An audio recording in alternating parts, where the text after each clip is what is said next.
Olá, sejam todos bem-vindos. No vídeo de hoje nós vamos falar sobre capacitores. O que são capacitores e qual a sua finalidade. Vocês podem observar aqui que eu tenho vários capacitores que foram utilizados através da história e ainda continuam sendo utilizados, e até mesmo os capacitores que eu fiz para o canal um tempo atrás.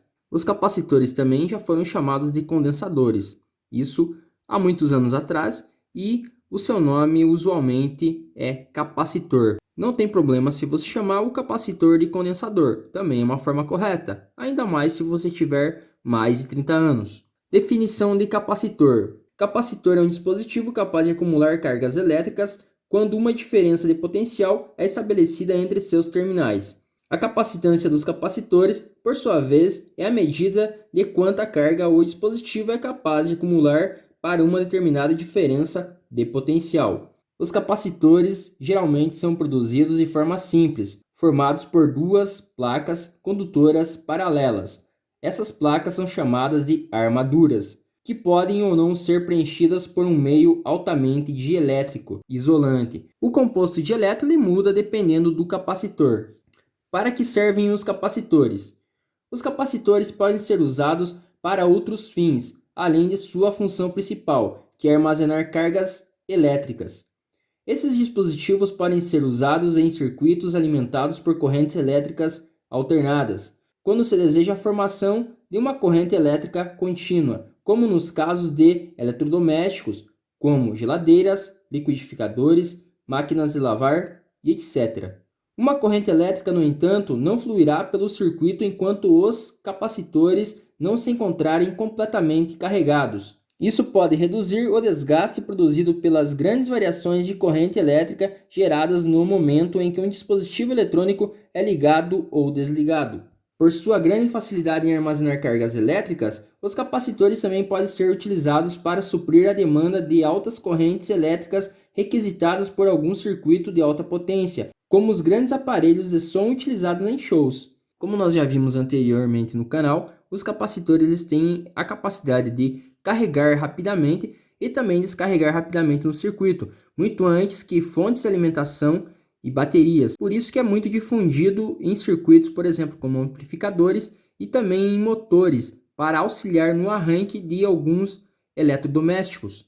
Fórmula da capacitância. Capacitância é uma grandeza física relacionada à quantidade de cargas elétricas que um capacitor é capaz de armazenar para uma dada diferença de potencial.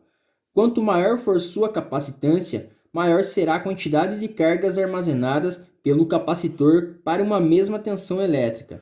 Podemos calcular a capacitância pela razão entre a quantidade de cargas armazenadas e a tensão elétrica.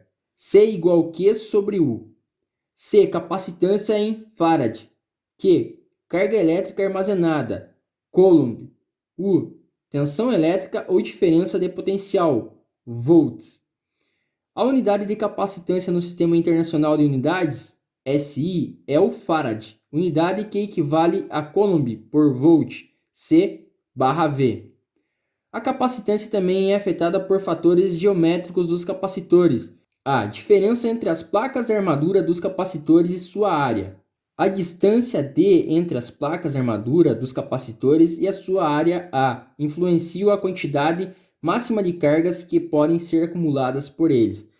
Lembrando aqui novamente, eu fiz alguns capacitores e nós podemos perceber que quanto mais material empregado, tamanho e dimensão, maior vai ser a capacidade do nosso capacitor de armazenar eletricidade. Outro fator que pode afetar a capacitância é a permissividade dielétrica do meio inserido entre as placas de um capacitor. Quanto maior for a permissividade dielétrica do meio, maior será a quantidade máxima de cargas armazenadas de um capacitor. Existem capacitores de diversos formatos e capacitâncias. Não obstante, todos compartilham algo em comum. São formados por dois terminais separados por algum material dielétrico. Os capacitores são utilizados em diversas aplicações tecnológicas.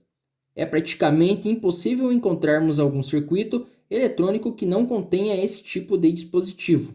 Quando ligados a uma diferença de potencial, um campo elétrico forma-se entre as suas placas, fazendo com que os capacitores acumulem cargas em seus terminais. Uma vez que o dielétron em seu interior dificulta a passagem de cargas elétricas através das placas, os capacitores levam um pequeno tempo para serem carregados completamente. Entretanto, sua descarga geralmente é rápida, por isso os capacitores são largamente usados em dispositivos eletrônicos que demandem grande intensidade de corrente elétrica, com aparelhos de som de alta potência já mencionados aqui nesse mesmo vídeo. Além de sua função mais fundamental, os capacitores podem ser usados para implementar temporizadores, retificadores de corrente elétrica, filtragem de linha e estabilizadores. Os capacitores podem diferir em seu formato, bem como o seu dielétron. O meio em que é inserido entre as placas de um capacitor interfere diretamente em sua capacidade de armazenar cargas elétricas. Capacitores eletrolíticos, como vocês podem ver aí no vídeo, nós temos alguns demonstrando aí no vídeo. Contém finas camadas de alumínio envolvidas em óxido de alumínio e embebidas em eletrólitos líquidos. Capacitores de poliéster são um tipo de capacitor bastante compacto, formado por folhas de poliéster e alumínio. Capacitores de tântalo têm uma vida útil mais longa, usam como dielétron o óxido de tântalo. Capacitores de óleo foram os primeiros tipos de capacitores e, assim como os capacitores de papel, deixaram de ser usados por serem pouco práticos ou confiáveis. Capacitores variáveis são os que possuem válvulas capazes de controlar a distância entre as placas ou sua área de contato, largamente utilizado em aparelhos valvulados como rádios e televisores antigos. São os comumente chamados de trimmer. Capacitores cerâmicos, feitos em formato de disco, são formados de placas condutoras que envolvem um meio como papel, vidro ou ar. Existem diversos tipos de capacitores com características e usos diferentes. Capacitores de placas paralelas. Os capacitores de placas paralelas é o tipo de capacitor que apresenta geometria mais simples. Esse tipo é formado por uma armadura feita de material condutor envolto em um meio de elétron de alta resistência elétrica, como o vácuo, papel, borracha, óleo ou qualquer outro material dielétron. Capacitância. A propriedade que mede a eficiência de um capacitor em armazenar cargas é a capacitância. A capacitância é uma grandeza física medida em unidades de Coulomb por volt, C/U, mais conhecida como Farad, em homenagem ao físico inglês Michael Faraday. Dizemos que um Faraday é equivalente a um Coulomb por volt. Do ponto de vista prático, a capacitância indica qual é a quantidade de cargas que um capacitor consegue segurar para uma determinada diferença de potencial. A capacitância também depende de fatores geométricos, isso é, da distância das placas do capacitor e também da área dessas placas. Muitos cientistas fizeram experimentos com os capacitores, mas os créditos vai para o holandês Petrus van Musselbroek. Ele nasceu em 14 de março de 1692 em Leiden, Holanda, e morreu em 19 de setembro de 1761. Esse vídeo aqui é sobre o que é um capacitor e a sua utilização, e também quem foi o seu inventor. Se você gostou do vídeo, se inscreva no canal. Até mais, pessoal. Tchau, tchau.